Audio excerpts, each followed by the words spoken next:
Hace exactamente 83 días, fuerzas especiales de Estados Unidos sacaron a Nicolás Maduro de su cama en el Palacio Presidencial de Caracas. Lo esposaron, lo subieron a un helicóptero y lo llevaron a una celda en Brooklyn.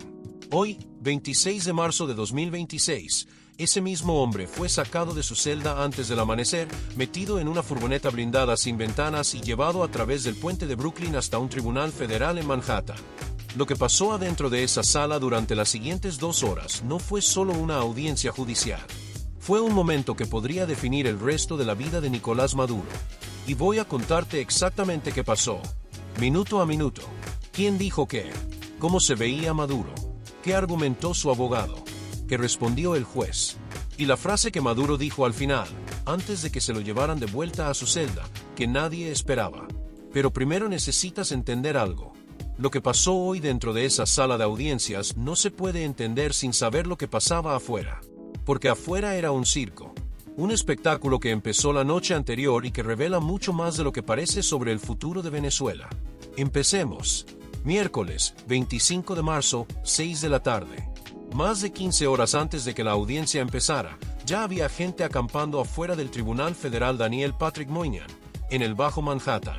Carpas pequeñas, sillas plegables, termos de café. ¿Quiénes eran esas personas? No eran venezolanos apasionados. No eran periodistas comprometidos con la verdad. Eran line dudes. Así les dicen en Nueva York. Personas que cobran entre $100 y $300 por hora por hacer una sola cosa, guardar un puesto en una fila. Los contratan medios de comunicación, firmas de abogados, particulares con dinero, cualquiera que quiera asegurar un asiento dentro de una sala de audiencias donde el espacio es limitado. Piensa en eso por un momento. Hay personas en Nueva York cuyo trabajo literal es hacer fila. Y el caso de Maduro era tan grande que estaban ahí desde la noche anterior. Para las 6 de la mañana del jueves, la fila ya tenía unas 30 personas. La mayoría eran periodistas. Pero entre ellos había un hombre que se destacaba. Se llamaba Jorge Torrealba, un venezolano de 35 años, caricaturista. No estaba ahí para guardar un puesto ni para reportar noticias. Estaba ahí con algo que había construido durante 2 días con materiales de desecho. Era un monigote, un muñeco de tamaño real de Nicolás Maduro, vestido con un uniforme naranja de prisión, con esposas en las muñecas y bigotes hechos con cerdas de escoba, tan alto como el Maduro real. La gente en la fila empezó a tomarse fotos con él, a bromear a su lado, como si fuera una atracción turística. Es una forma de dejar un testimonio de este momento histórico, dijo Torrealba a los reporteros. Mientras amanecía, los manifestantes empezaron a llegar. Y aquí es donde la cosa se puso interesante. Porque no había un solo grupo. Había 2. Y estaban separados por una barrera metálica. De un lado, venezolanos contra Maduro. Carteles hechos a mano. Cantaban el Gloria al Bravo Pueblo, el himno nacional de Venezuela, con las voces quebradas por la emoción. Algunos lloraban mientras cantaban. Una mujer llamada Olga Clavo, venezolana que vive en Nueva York, le dijo a CNN algo que se quedó grabado: "Quiero que pague". Del otro lado de la barrera, manifestantes a favor de Maduro. Pero había algo diferente en ellos. Sus carteles eran profesionales, impresos, uniformes. Todos decían lo mismo: Free President Maduro. Pero todo eso era el ruido de afuera. Lo importante estaba por pasar adentro. Cerca de las 4 de la mañana, cuando Manhattan todavía estaba a oscuras, un convoy salió del Centro Metropolitano de Detención de Brooklyn. El MDC Brooklyn, la cárcel donde Maduro ha pasado los últimos 83 días. En enero, cuando lo llevaron a su primera audiencia, lo transportaron en helicóptero. Un Black Hawk que despegó de Brooklyn, aterrizó en un helipuerto en Midtown Manhattan y de ahí lo movieron en una caravana blindada hasta el tribunal. Espectacular. Televisivo. Las imágenes dieron la vuelta al mundo. Esta vez fue diferente. Esta vez lo metieron en una de 3 furgonetas cerradas, sin ventanas, parte de un convoy que incluía vehículos policiales, SUVs del FBI y una ambulancia. Sin helicóptero, sin espectáculo aéreo. Solo un convoy oscuro atravesando las calles vacías de Brooklyn y Manhattan antes del amanecer. ¿Por qué el cambio? Probablemente seguridad. Probablemente logística. Probablemente porque la primera vez querían mandar un mensaje al mundo, y esta vez solo necesitaban moverlo de un punto a otro. Pero el resultado es el mismo. El hombre que hace 83 días era presidente de Venezuela cruzó el puente de Brooklyn en la parte trasera de una furgoneta blindada, como cualquier otro preso federal rumbo a una audiencia. El convoy llegó al tribunal Daniel Patrick Moynihan en el Bajo Manhattan, un edificio imponente en Centre Street, el mismo distrito judicial que procesó a El Chapo Guzmán, a Ghislaine Maxwell, a los narcotraficantes de la propia Cilia Flores. Maduro fue ingresado por una entrada lateral, lejos de las cámaras, lejos de los manifestantes que ya gritaban afuera. Ni un solo fotógrafo pudo capturar su llegada. Solo los agentes del US Marshal Service lo vieron entrar. La audiencia estaba programada para las 11 de la mañana, hora de Nueva York, pero no empezó a tiempo. Se retrasó más de media hora. Los periodistas dentro de la sala esperaban sin ver movimiento. CNN reportó que pasadas las 11:30 todavía no habían visto a Maduro en la sala. La tensión crecía. Antes de que entraran los acusados, un oficial del tribunal se dirigió al público que llenaba la galería. Y lo que dijo es importante porque revela el nivel de sensibilidad de este caso. Dijo, textualmente, este puede ser un caso sensible para algunos de ustedes. Están en un tribunal federal. Por favor, respeten la institución y lo que representa. Advirtió que cualquiera que hablara, gritara o se pusiera de pie sería removido de la sala y podría enfrentar consecuencias legales. La advertencia no era retórica.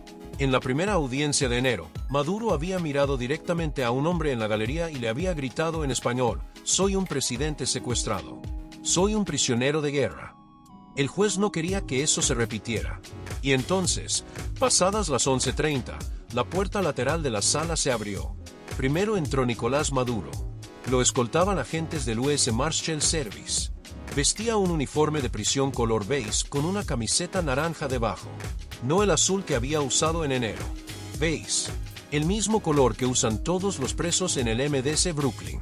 Lo primero que notaron los periodistas fue su peso. Maduro estaba más delgado. No dramáticamente, pero perceptiblemente más delgado que en enero. Su hijo, Nicolás Maduro Guerra, había advertido días antes desde Caracas que su padre aparecería delgado, con un perfil de atleta, porque hacía ejercicio todos los días en su celda. Pero lo que los periodistas vieron no era exactamente un perfil de atleta. Era un hombre de 63 años que ha perdido peso en una cárcel federal. Hay una diferencia. Lo segundo que notaron fue la cojera. Maduro seguía cojeando ligeramente. Sus abogados habían dicho en enero que las lesiones venían de la noche de la captura, cuando él y Cilia chocaron contra el marco de una puerta de acero intentando esconderse de las fuerzas Delta. 83 días después, todavía cojeaba. Pero lo tercero, lo más importante, fue su actitud. En enero, Maduro había sido desafiante. Se había identificado como el presidente de Venezuela. Había dicho que era un prisionero de guerra. Había mirado al público con intensidad, casi con rabia. Había saludado a los periodistas varias veces. Hoy no. Hoy parecía menos desafiante, más contenido, más consciente de dónde estaba y de lo que estaba en juego. Maduro caminó hasta la mesa de la defensa y se sentó entre sus abogados. Estrechó la mano de Barry Palek, su abogado principal. Se puso los auriculares para escuchar la traducción simultánea al español de todo lo que se dijera en la sala. Inmediatamente después entró Cilia Flores, también con uniforme beige, también con auriculares. Se sentó a la derecha de Maduro, pero no a su lado. Estaban separados por sus respectivos equipos legales. Maduro entre los suyos, Cilia entre los suyos. El abogado de Cilia es Mark Donnelly, un hombre que trabajó 12 años en el Departamento de Justicia antes de pasarse a la defensa privada. Maduro miró hacia donde estaba Cilia. Un vistazo rápido. Ella le devolvió la mirada. Y eso fue todo. No podían hablar. No podían tocarse. Son coacusados en un caso federal y cualquier comunicación entre ellos está prohibida. Llevan 83 días en la misma cárcel sin poder verse. Están en la misma sala sin poder hablarse.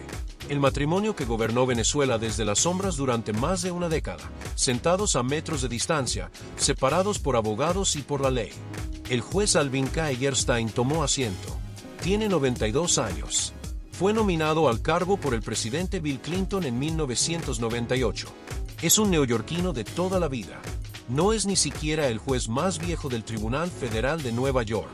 Ese honor lo tiene el juez Louis Stanton, que tiene 98. Pero Eierstein, A sus 92, maneja uno de los casos más complejos y mediáticos del siglo. La audiencia comenzó. Eierstein le pidió al abogado Barry Pallack que presentara sus argumentos. Pallack se puso de pie y fue directo al punto central de esta audiencia. No era sobre si Maduro es culpable o inocente. No era sobre la evidencia. No era sobre la captura. Era sobre dinero. Específicamente, sobre quién va a pagar la defensa de Nicolás Maduro. Para entender lo que pasó en esa sala, necesitas entender este problema, porque es más complicado y más importante de lo que parece. Y podría, literalmente, determinar el resultado de todo el caso. Maduro y Cilia Flores están acusados de narcotráfico de posesión de ametralladoras y dispositivos destructivos. Los cargos pueden llevar a cadena perpetua. Un caso así requiere abogados de primer nivel, investigadores privados, expertos forenses, traductores, analistas financieros, meses, posiblemente años de trabajo legal. Estamos hablando de millones de dólares en costos de defensa. ¿Quién paga eso? Maduro dice que no tiene dinero personal para pagarlo. Ha declarado bajo juramento que no puede costear su propia defensa. Cilia Flores hizo la misma declaración. Según ellos, no tienen fondos propios disponibles. La ley venezolana establece que el Estado debe cubrir los gastos legales de un jefe de Estado. Maduro dice que sigue siendo presidente y que Venezuela debería pagar. El gobierno de Delcy Rodríguez en Caracas está dispuesto a pagar. Pero hay un problema enorme. Venezuela está sancionada por Estados Unidos. Todo el dinero del gobierno venezolano está bajo sanciones de la OFAC, la Oficina de Control de Activos Extranjeros del Departamento del Tesoro. Y aquí viene el detalle que lo cambia todo. El 9 de enero de 2026, 6 días después de la captura, la OFAC emitió una licencia que autorizaba a Venezuela a pagar los honorarios legales de Maduro y Flores. La licencia fue aprobada. Todo parecía resuelto. Pero menos de 3 horas después, la OFAC revocó esa licencia. Sin explicación. Sin justificación. La aprobaron y la quitaron el mismo día. Barry Pallack usó eso como el centro de su argumento. Se paró frente al juez y dijo que sus clientes tienen derecho constitucional no solo a un abogado competente, sino al abogado que ellos elijan. Y tienen derecho a usar fondos no contaminados para pagar esa defensa. Dijo que asignar defensores públicos a un caso de esta magnitud sería absurdo. Un caso con décadas de supuesta actividad criminal, con evidencia en múltiples países, con implicaciones geopolíticas, con miles de documentos. Un defensor público, dijo Pallack, no tiene los recursos para manejar algo así. Drenar los recursos del sistema de defensa pública para cubrir a Maduro significaría quitarle esos recursos a personas verdaderamente indigentes que los necesitan. No tiene sentido, dijo Pallack, en un caso donde hay alguien que no es el contribuyente estadounidense listo, dispuesto y capaz de financiar esa defensa. Y luego fue más lejos. Dijo que si el juez no podía resolver el problema del financiamiento, entonces debería desestimar el caso completo. Tirarlo a la basura. Porque procesar a alguien mientras le bloqueas la capacidad de defenderse viola la quinta y la sexta enmienda de la Constitución. Viola el debido proceso. Viola el derecho a la defensa. Maduro escuchaba todo a través de los auriculares. Tomaba notas. Su pluma se movía sobre un bloc de papel cada vez que Pallack hacía un punto importante. No miraba al público. No miraba al juez. Miraba sus notas y escuchaba. Entonces habló la fiscalía. El fiscal adjunto Kyle Wiersba se puso de pie para responder. Wiersba argumentó que no existe ninguna base legal para que el tribunal ordene a la OFAC liberar esos fondos. Las sanciones, dijo, son una herramienta de política exterior. El tribunal no puede interferir con decisiones del Poder Ejecutivo sobre sanciones.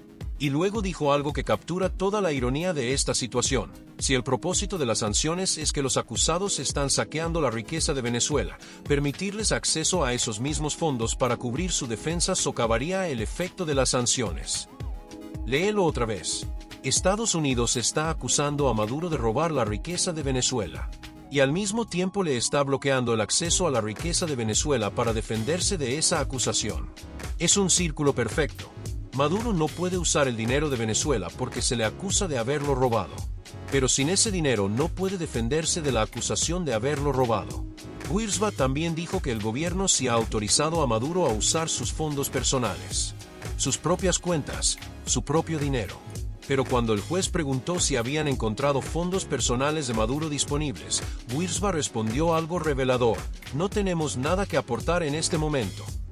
Siguen investigando. Y el juez añadió, con una nota de escepticismo, lo más probable es que, si existieran tales fondos, serían confiscables o estarían sujetos a sanciones. En otras palabras, cualquier dinero que Maduro tenga probablemente viene de actividades ilegales, según la propia teoría de la Fiscalía, y por lo tanto no podría usarlo tampoco. Es un callejón sin salida legal. Y todos en esa sala lo sabían. Entonces el juez Egerstein tomó la palabra. Y lo que dijo a continuación fue lo más importante de toda la audiencia. Primero, fue directo con Pálek. No voy a desestimar el caso, dijo. Así de simple. Sin adornos. Sin ambigüedad. El caso sigue adelante. Pálek lo sabía. Probablemente lo esperaba. Pero necesitaba que quedara en el registro que lo había pedido, porque si más adelante la situación no se resuelve, puede volver a pedirlo. Y el juez dejó esa puerta abierta. Dijo que Pálek podría revisitar el pedido de desestimación si el Departamento del Tesoro no cede en su decisión de bloquear los fondos. Pero lo segundo que dijo Egerstein fue más sutil y mucho más revelador. Dijo que el derecho a la defensa es supremo sobre otros derechos. Lo repitió varias veces durante la audiencia. Supremo, paramount, por encima de otros intereses. Y luego sugirió algo que puso nerviosa a la Fiscalía. Sugirió que la licencia de la OFAC pudo haber sido retirada arbitrariamente. Arbitrariamente. Esa palabra tiene peso legal. Si un juez federal determina que una agencia del gobierno actuó de manera arbitraria, eso abre la puerta a todo tipo de recursos legales. El juez también expresó preocupación sobre la complejidad del caso. Dijo que asignar defensores públicos o abogados de oficio a un caso de esta envergadura no era realista. Un caso con implicaciones internacionales, con evidencia recopilada durante años, con múltiples agencias involucradas. Un defensor público simplemente no tendría los recursos necesarios. Se discutió entonces si el juez podía legalmente ordenar a la OFAC que emitiera una nueva licencia. El fiscal Wiersba argumentó que no hay un camino legal para eso, que si Maduro quiere desafiar las sanciones debería presentar una demanda civil por separado. El juez escuchó, tomó notas, y al final dijo algo que dejó todo en suspenso: espero dar a conocer mi decisión lo antes posible. No dijo cuándo. No fijó fecha para una nueva audiencia. No fijó fecha para el juicio. Solo dijo que decidiría pronto. Es un limbo legal. Maduro no puede pagar abogados con dinero de Venezuela. Dice que no tiene dinero propio. Su abogado actual dice que se retirará si no le pagan. El juez dice que no va a desestimar el caso, pero tampoco va a resolverlo hoy. Y mientras tanto, Maduro sigue en una celda en Brooklyn, 23 horas al día en confinamiento solitario, esperando una decisión que podría tardar semanas. Hay algo que necesitas entender sobre lo que estaba pasando en esa sala y que ningún medio ha explicado bien. Esta pelea por el dinero no es un tecnicismo legal. No es un trámite burocrático.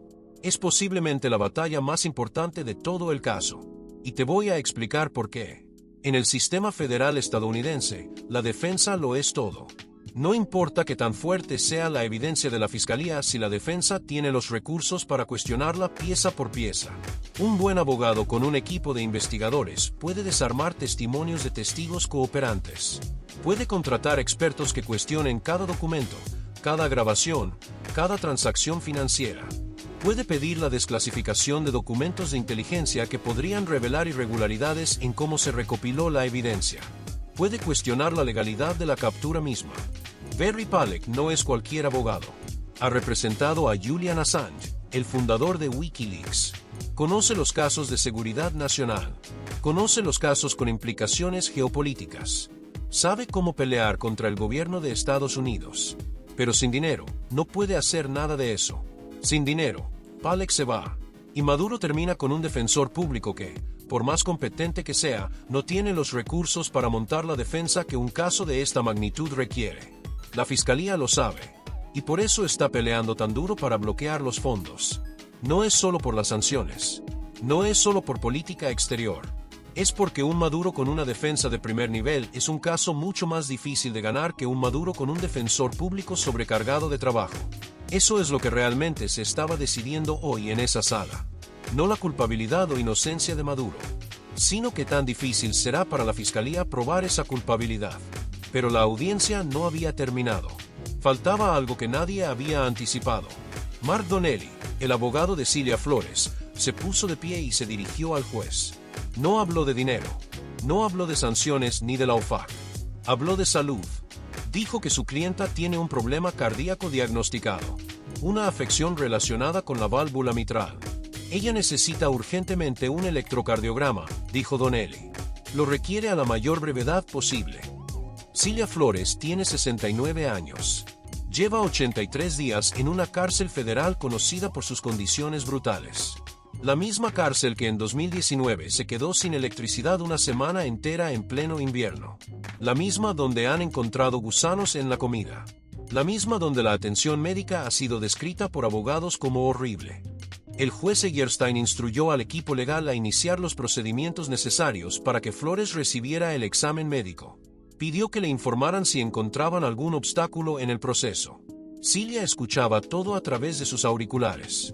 Tomaba notas, igual que Maduro. No habló en ningún momento. No se dirigió al juez ni al público. Solo escuchaba y escribía.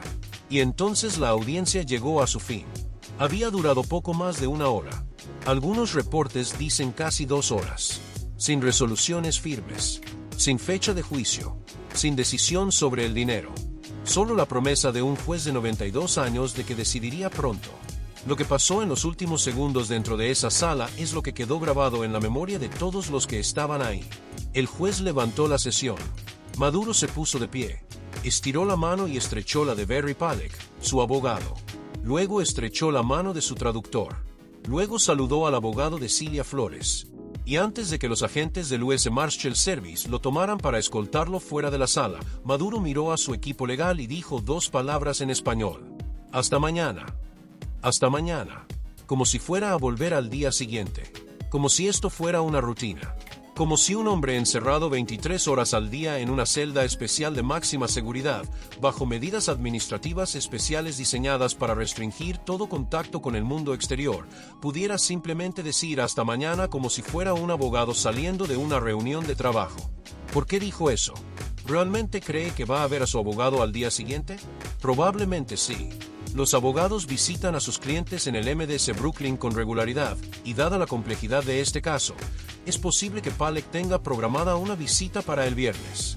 Pero hay algo en la forma en que lo dijo, en la naturalidad con que lo soltó, que dice mucho sobre cómo Maduro está procesando su situación. Inmediatamente después, agentes del US Marshal Service escoltaron a Maduro y a Cilia Flores fuera de la sala. Rápido, sin pausas. Sin tiempo para miradas al público ni despedidas dramáticas. Lo sacaron y punto. Minutos después, un convoy largo de vehículos de fuerzas del orden salió del complejo del tribunal en dirección a Brooklyn. SUVs negros. Una furgoneta con vidrios polarizados. Patrullas de policía. Y una ambulancia. La ambulancia no era por emergencia. Era protocolo. Cada vez que transportan a un preso de alto perfil, incluyen una ambulancia en el convoy por si acaso. El convoy cruzó Manhattan hacia el este, tomó la FDR Drive a lo largo del río East, cruzó hacia Brooklyn. Fotógrafos de la AP y Reuters lograron capturar imágenes del convoy con el puente de Brooklyn de fondo. Las imágenes recorrieron el mundo en minutos. Pocos minutos después de salir del tribunal, el convoy ya había devuelto a Maduro y Cilia Flores al MDC Brooklyn. El mismo edificio de ladrillo marrón sin ventanas. El mismo centro de detención donde llevan 83 días. Ahora es importante que entiendas contra qué está peleando Maduro, porque los cargos que enfrenta no son cualquier cosa. Y la evidencia que la fiscalía tiene, según lo que se ha hecho público hasta ahora, es masiva. La acusación formal tiene 25 páginas. Cubre más de 25 años de supuesta actividad criminal. Según los fiscales del Distrito Sur de Nueva York, Maduro lideró una red criminal que incluía funcionarios del gobierno, miembros del ejército venezolano y carteles internacionales. El propósito de esa red era facilitar el envío de miles de toneladas de cocaína hacia Estados Unidos. Los cargos específicos contra Maduro son 4: conspiración de narcotráfico, conspiración para importar, posesión de ametralladoras y dispositivos destructivos, y conspiración para poseer esas armas. Los cargos contra Cilia Flores son 3, los mismos excepto el de narcotráfico. Pero lo que hace esta acusación diferente a cualquier otra es un párrafo que fue incluido en la actualización de enero de 2026, después de la captura. Ese párrafo dice que Maduro y Cilia Flores mantenían sus propias pandillas financiadas por el Estado, los famosos colectivos, para facilitar y proteger sus operaciones de narcotráfico, y que ambos ordenaron secuestros, golpes y asesinatos contra personas que les debían dinero por drogas que obstaculizaban sus operaciones. Ordenaron asesinatos. No los toleraron. No los ignoraron. Los ordenaron. Eso dice la acusación oficial del gobierno de Estados Unidos. La Fiscalía lleva años construyendo este caso. Desde marzo de 2020, cuando se presentó la acusación original contra Maduro. Son 6 años de investigación. 6 años de recopilar testimonios de testigos cooperantes, exfuncionarios que abandonaron el régimen y aceptaron hablar con la DEA a cambio de protección o sentencias reducidas. 6 años de seguir el dinero a través de cuentas bancarias en múltiples países. 6 años de interceptar comunicaciones, de analizar documentos financieros, de coordinar con agencias de inteligencia. Y tienen precedentes que fortalecen su caso. El juicio de los narcosobrinos en 2016, donde un jurado condenó a Efraín Campo Flores y Francisco Flores de Freitas por conspirar para importar a Estados Unidos. En ese juicio quedó documentado que la familia de Cilia Flores tenía acceso al hangar presidencial del aeropuerto de Maiquetía y planeaba usarlo para mover drogas. Las grabaciones de la DEA mostraron a los sobrinos negociando un envío de 800 kilogramos de cocaína y explicando cómo su relación con la presidencia abriría puertas para el contrabando. Esa condena de 2016 no es solo un antecedente. Es un ladrillo más en el muro que la Fiscalía está construyendo alrededor de Maduro. Demuestra que la familia cercana a Cilia Flores estaba activamente involucrada en narcotráfico. Demuestra que planeaban usar recursos del Estado para hacerlo. Y ahora la Fiscalía está argumentando que eso no era una operación renegada de 2 sobrinos imprudentes, sino parte de una red criminal mucho más grande dirigida desde la cúspide del poder venezolano. El equipo fiscal está dirigido por el fiscal federal Jay Clayton del Distrito Sur de Nueva York y el fiscal adjunto Kyle Wiersba, el mismo que argumentó hoy en contra de liberar los fondos. Son profesionales con experiencia en casos de narcotráfico internacional. El Distrito Sur de Nueva York tiene fama de ser la fiscalía más agresiva y exitosa de Estados Unidos. No presentan casos que no puedan ganar. Y ahora tienen algo que jamás creyeron posible cuando presentaron la acusación en 2020. Tienen a los acusados en custodia. Hace 6 años, acusar a Maduro era un gesto simbólico, un mensaje político. Nadie pensaba seriamente que lo iban a capturar. Ahora lo tienen sentado frente a ellos en una sala de audiencias, tomando notas con auriculares puestos. El caso dejó de ser simbólico. Es real. Y la Fiscalía va a pelear con todo. Pero ahora sabemos más sobre dónde exactamente está Maduro dentro de esa cárcel. Y lo que CBS News reveló hoy es inquietante. Maduro no está en una celda regular. No está en la unidad de vivienda especial estándar. Está en algo que los oficiales correccionales llaman la unidad SAMS. SAMS son las siglas de Special Administrative Measures, medidas administrativas especiales. Es un régimen diseñado para restringir al máximo el contacto del preso con el mundo exterior en casos donde las autoridades creen que sus comunicaciones podrían causar daño a otros. Según fuentes policiales citadas por CBS, la unidad SAMS es descrita como una cárcel dentro de la cárcel. Fue creada después de que el Centro Correccional Metropolitano de Manhattan, donde antes tenían esta unidad, cerrara en 2021. Esa fue la misma cárcel donde murió Jeffrey Epstein. Para reemplazarla, construyeron una pared adicional y una puerta de seguridad dentro del MDC Brooklyn para crear la unidad SAMS. Puede albergar hasta 12 presos. No está claro si hay otros presos ahí con Maduro en este momento. Lo que sí sabemos es que Maduro lee la Biblia, que hace ejercicio en su celda todos los días, que no tiene acceso a Internet, ni a periódicos, ni a ningún medio de comunicación, que algunos otros presos en el MDC lo llaman presidente, y que no puede ver a su esposa, porque son coacusados y están en unidades separadas, sin ningún tipo de contacto directo permitido. Mientras Maduro volvía a su celda, a 350 kilómetros al sur, en Washington, D.C., el presidente Donald Trump estaba en una reunión de gabinete en la Casa Blanca, y habló sobre Maduro. Lo llamó un importante proveedor de drogas que entran a nuestro país. Recordó la operación militar del 3 de enero y la calificó como una gran operación militar para capturar a un hombre sumamente peligroso, alguien que ha asesinado a muchísimas personas y que ha forzado a otras a entrar en nuestro país. Y luego dijo algo que puso a todos en alerta. Dijo que Maduro tendría un juicio justo, pero que se van a presentar otros casos. Ha sido demandado por solo una fracción de las cosas que ha hecho, dijo Trump. Otros cargos serán presentados, como probablemente ya saben. No dio detalles, no especificó qué cargos, no dijo cuándo, pero el mensaje era claro. Lo que Maduro enfrenta hoy, narcotráfico, posesión de armas, podría ser solo el principio. Podría haber más acusaciones formales, más cargos, más juicios. Ahora, déjame decirte lo que realmente significó la audiencia de hoy. Porque más allá de los argumentos legales, más allá de las disputas sobre dinero, más allá de las mociones y las contramociones, hoy quedaron claras tres cosas. La primera es que el caso no se va a desestimar. El juez lo dijo con todas las letras. Esto sigue adelante. No importa lo que diga la defensa sobre la captura, sobre la inmunidad, sobre los fondos bloqueados. El juez no va a tirar el caso. Maduro va a juicio. La segunda es que hay una grieta real en la posición de la Fiscalía sobre el financiamiento de la defensa. El juez usó la palabra arbitrariamente para describir cómo la OFAC retiró la licencia. Eso es significativo.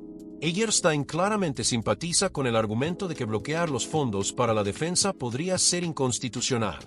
Eso no significa que vaya a fallar a favor de Maduro, pero significa que la Fiscalía tiene un problema. Si el juez determina que los fondos deben ser liberados, eso le daría a Maduro acceso a una defensa de primer nivel, con los mejores abogados, los mejores investigadores, los mejores recursos. Y eso haría el caso mucho más difícil para la Fiscalía. La tercera es que Maduro ha cambiado. El hombre que hoy se sentó en esa sala no es el mismo que se sentó ahí en enero. En enero era desafiante, ruidoso, combativo. Hoy estaba callado, tomaba notas, escuchaba. No se dirigió al público ni al juez. No gritó que era un prisionero de guerra. No hizo declaraciones dramáticas. Se comportó como un acusado que está empezando a entender las reglas del juego en el que está metido. Y eso es nuevo. 83 días en confinamiento solitario cambian a cualquiera. 23 horas al día en una celda sin internet, sin periódicos, sin contacto humano significativo. Leyendo la Biblia. Haciendo ejercicio para no perder la cabeza. Comiendo lo que le dan. Durmiendo en un colchón delgado sobre una losa de metal. 83 días así pueden domar al más rebelde. O quizás es estrategia. Quizás sus abogados le dijeron que se calmara, que dejara de hacer espectáculo, que un tribunal federal no es un mitin político en la Plaza Bolívar, que aquí las reglas son diferentes, que aquí el juez manda, y que si quiere tener alguna oportunidad, necesita comportarse como un acusado que respeta el proceso, no como un dictador que desafía al sistema. Probablemente es ambas cosas. 83 días de encierro y la asesoría de un abogado que conoce cómo funciona el sistema federal estadounidense. Pero hay algo más que salió a la luz hoy y que merece atención. Mientras los abogados debatían y el juez escuchaba, los periodistas dentro de la sala observaban cada detalle de Maduro y Siria. Y lo que vieron cuenta una historia que las palabras legales no cuentan. CNN reportó que antes de la audiencia, le preguntaron al abogado Barry Palek cómo estaba Maduro después de casi 3 meses detenido. Palek no quiso responder directamente. Solo dijo, lo verán en la sala del tribunal. Cuando le preguntaron si podía confirmar reportes de que Maduro sufre problemas de ansiedad y que grita frecuentemente en su celda que fue secuestrado y que sigue siendo el presidente legítimo, Palek respondió algo que se quedó flotando en el aire. No estoy ahí por las noches, pero no le daría mucho crédito a eso. No lo negó, no lo confirmó, solo dijo que no estaba ahí por las noches. ¿Qué pasa dentro de la celda de Maduro cuando se apagan las luces? ¿Qué pasa en las 23 horas de soledad? Nadie lo sabe con certeza, pero los expertos en confinamiento solitario saben lo que hace ese tipo de aislamiento en la mente humana. Estudios han demostrado que después de semanas en confinamiento solitario, los presos empiezan a experimentar ansiedad severa, alucinaciones, paranoia, pérdida de la noción del tiempo. Maduro lleva 83 días. Cameron Lindsay, un exdirector del MDC Brooklyn, explicó lo que probablemente es la rutina de Maduro, 23 horas al día en la celda. Las comidas llegan por una ranura en la puerta. 1 hora de recreación, solo, en un espacio controlado, sin televisión personal, sin teléfono, sin internet. Las llamadas telefónicas son breves y monitoreadas. Las visitas requieren aprobación previa. La correspondencia es revisada y puede ser censurada. Maduro está en el mismo edificio donde estuvo el Chapo Guzmán esperando juicio, donde estuvo Ghislaine Maxwell, donde está ahora mismo el Mayo Zambada, el otro líder del cártel de Sinaloa, donde está Luigi Mangione, el hombre acusado de matar al ejecutivo de una aseguradora, donde están los 3 hermanos Alexander, recientemente condenados por tráfico sexual. Pero a diferencia de esos presos de alto perfil, Maduro está bajo medidas administrativas especiales. Eso lo pone en un nivel de restricción todavía más alto. Es el régimen más severo del sistema penitenciario federal, reservado para presos cuyas comunicaciones podrían representar un peligro para la seguridad nacional. Terroristas, líderes de carteles internacionales. Y ahora, un expresidente. Su hijo dijo desde Caracas que Maduro está de buen ánimo y muy fuerte, que hace ejercicio todos los días, que aparecería más delgado pero atlético. Describió a Cilia Flores como la más combativa, fuerte y alerta de los dos. Pero esa es la versión de la familia. La versión desde afuera de los muros del MDC Brooklyn. La realidad de adentro probablemente es diferente. Un hombre de 63 años acostumbrado a controlar un país entero, acostumbrado a tener decenas de asistentes a su disposición, acostumbrado a comer lo que quisiera, a dormir donde quisiera, a ver a quien quisiera. Ahora no puede decidir cuándo apagar la luz. No puede decidir qué comer. No puede ver a su propia esposa, que está en el mismo edificio pero en otra unidad, inalcanzable. ¿Qué viene ahora? ¿Qué pasa después de hoy? El juez dijo que emitirá su decisión sobre los fondos lo antes posible. No dio fecha. Eso podría significar una semana. Podría significar un mes. Podría significar más. Si decide a favor de Maduro y permite que Venezuela pague la defensa, Barry Paleck se queda en el caso y la batalla legal comienza en serio. Paleck es uno de los mejores abogados penalistas de Washington. Ha representado a clientes de alto perfil antes. Con recursos completos, podría montar una defensa formidable. Si decide en contra, Paleck se retira. Maduro termina con un defensor público o un abogado de oficio. No es que los defensores públicos sean malos. Son abogados competentes.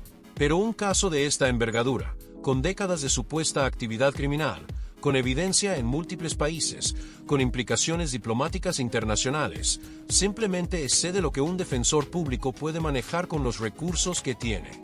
Y hay otro escenario que nadie está discutiendo en voz alta pero que planea sobre todo. ¿Qué pasa si la presión es demasiada?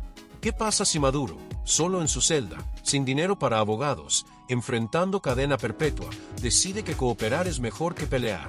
Maduro sabe todo. Sabe dónde está el dinero. Sabe quién recibió sobornos.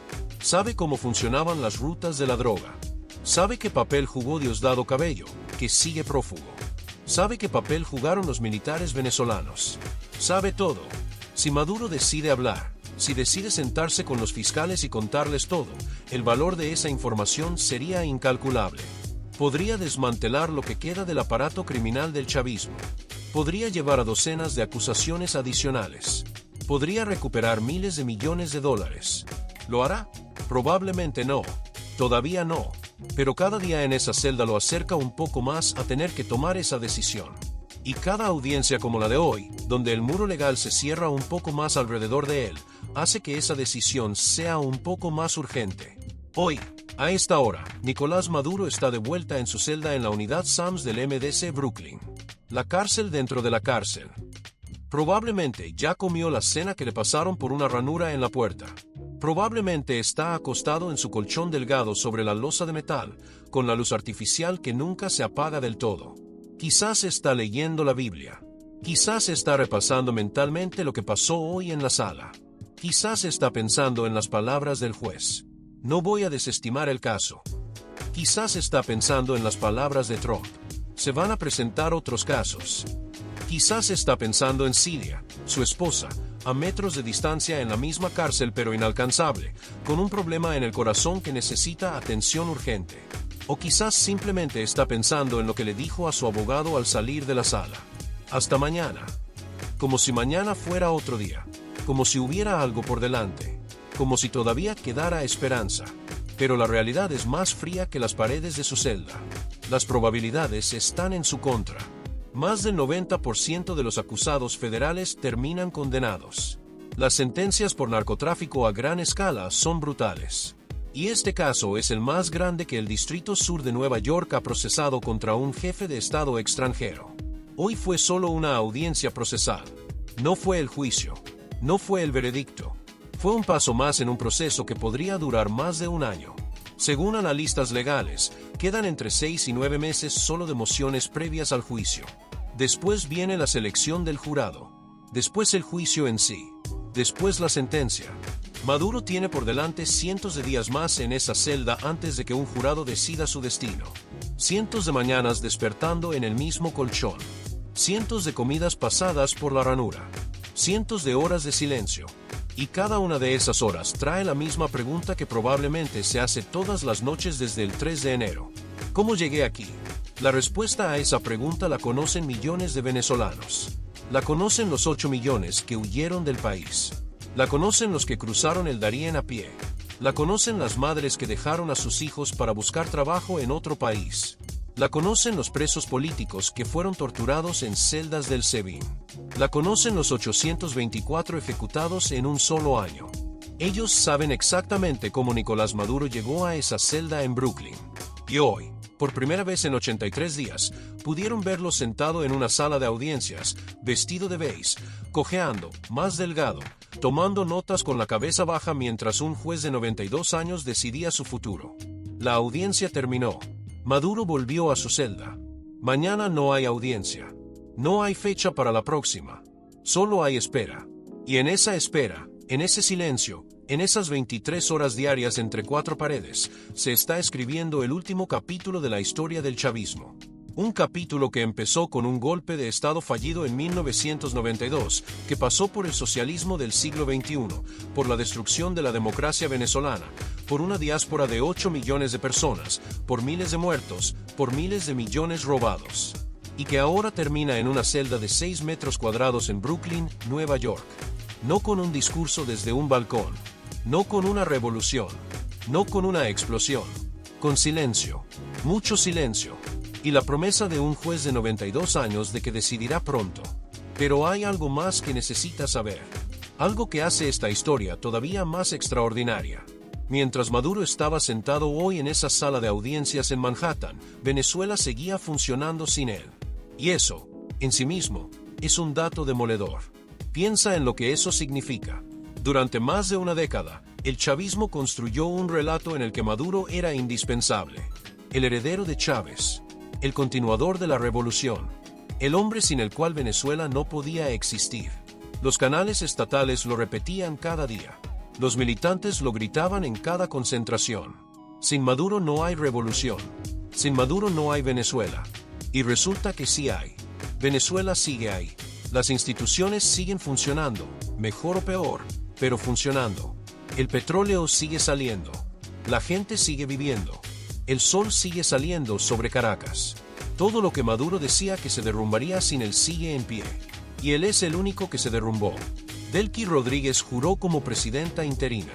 El Tribunal Supremo de Justicia de Venezuela declaró la ausencia de Maduro como temporal, evitando así la necesidad de elecciones inmediatas. Pero temporal o no, Venezuela está operando sin Maduro por primera vez en más de una década. Y Estados Unidos ya empezó a hacer negocios con ese nuevo gobierno. El propio Trump dijo hoy durante la reunión de gabinete, estamos haciendo negocios con Venezuela. Delcy Rodríguez declaró que Estados Unidos es un mercado natural para los hidrocarburos de Venezuela. Las relaciones diplomáticas se están restableciendo. Las sanciones petroleras se están aliviando. El mundo está moviendo las piezas del tablero como si Maduro ya no existiera.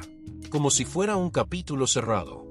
Y él está en una celda en Brooklyn, sin acceso a periódicos, sin internet, sin forma de saber cómo el mundo que construyó se está reconfigurando sin él. Eso quizás sea lo más cruel de todo. No la celda, no el colchón, no la comida. Lo más cruel es no saber. No saber qué está pasando afuera. No saber que Delcy Rodríguez, la mujer que él puso en el poder, está negociando con los mismos estadounidenses que lo capturaron. No saber que los canales de televisión que antes transmitían sus discursos de 6 horas ahora apenas mencionan su nombre. No saber que los militares que le juraban lealtad eterna están recalculando a quien le conviene ser leal ahora.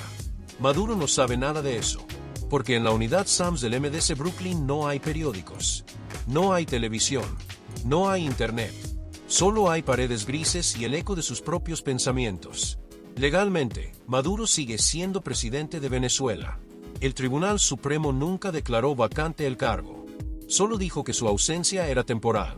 Pero temporal ya lleva 83 días. Y cada día que pasa, la posibilidad de que Maduro vuelva a pisar Miraflores se hace más remota. Hasta el propio chavismo está cambiando. Figuras como Diosdado Cabello, que sigue prófugo y también está acusado en el mismo caso que Maduro, han empezado a moderar su discurso. Ya no hablan tanto de Maduro. Hablan de Chávez, del legado, de la revolución. Pero evitan mencionar al hombre que está sentado en una celda en Brooklyn. Como si su nombre se estuviera convirtiendo en un incómodo recordatorio de lo que ya fue. Hay una palabra para lo que le está pasando a Maduro y no es solo legal. Es existencial. Se llama irrelevancia. El hombre que durante años fue el centro de todo, la razón de cada titular, de cada protesta, de cada esperanza y de cada frustración de 30 millones de venezolanos, está dejando de importar. No porque lo hayan olvidado, sino porque el mundo descubrió que puede funcionar sin él. Y no hay celda más pequeña que esa. No hay condena más dura que descubrir que no eras indispensable. Argentina ha pedido la extradición de Maduro desde Estados Unidos para procesarlo por crímenes de lesa humanidad cometidos contra disidentes políticos. Si Estados Unidos lo juzga y lo condena, Argentina podría estar esperando en la fila. Si de alguna manera sale absuelto en Nueva York, las autoridades de inmigración podrían detenerlo porque no es ciudadano estadounidense. Y Argentina estaría ahí con su pedido de extradición. No hay salida fácil. No hay escenario en el que Maduro vuelve a ser libre y vuelve a Venezuela como si nada hubiera pasado. Esa era terminó el 3 de enero a las 2 de la mañana. Y la audiencia de hoy lo confirmó. El juez dijo que no va a desestimar el caso. Trump dijo que vienen más cargos. La fiscalía tiene años de evidencia acumulada. Y el hombre que controlaba todo desde las sombras de Miraflores ahora no controla ni cuando puede ir al baño. Esa es la realidad de Nicolás Maduro el 26 de marzo de 2026. Esa es la historia de lo que pasó hoy en esa sala de audiencias en Manhattan. Y esa es la historia que millones de venezolanos, dispersos por todo el planeta, estaban esperando escuchar. No es el final. Es apenas el segundo acto de un proceso que va a durar mucho más. Pero hoy, por primera vez desde la captura, la maquinaria legal de Estados Unidos mostró hacia dónde va. Y va hacia adelante. Sin pausa, sin piedad, sin importar quién fuiste antes de entrar a esa sala. Porque dentro de un tribunal federal de Estados Unidos, no hay presidentes, no hay primeros combatientes, no hay revolucionarios, solo hay acusados. Y hoy, Nicolás Maduro era exactamente eso, un acusado más en el sistema federal, vestido de beige, con auriculares, tomando notas mientras otros decidían su destino. Hay una imagen que resume todo. No es una foto, porque las cámaras no están permitidas en la sala. Es un boceto, un dibujo hecho por la artista Jane Rosenberg, la misma que dibujó a El Chapo Guzmán durante su juicio, la misma que ha retratado a los acusados más famosos que han pasado por los tribunales de Nueva York.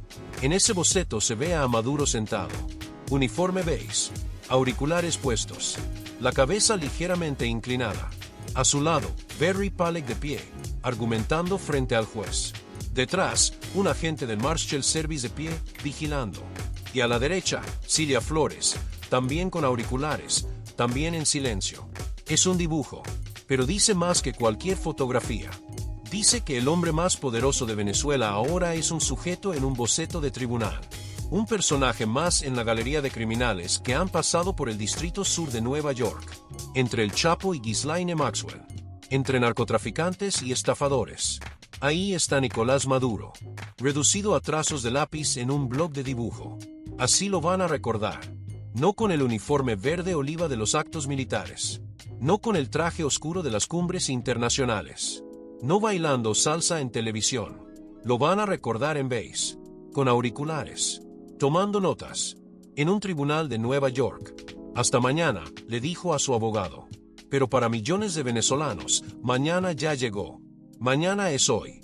Mañana es este momento en que por fin ven a quien destruyó su país sentado donde debe estar, frente a la justicia, sin escapatoria, sin discursos, sin salsa, solo un hombre, una celda y el peso de todo lo que hizo. Hasta mañana, Maduro. Hasta mañana.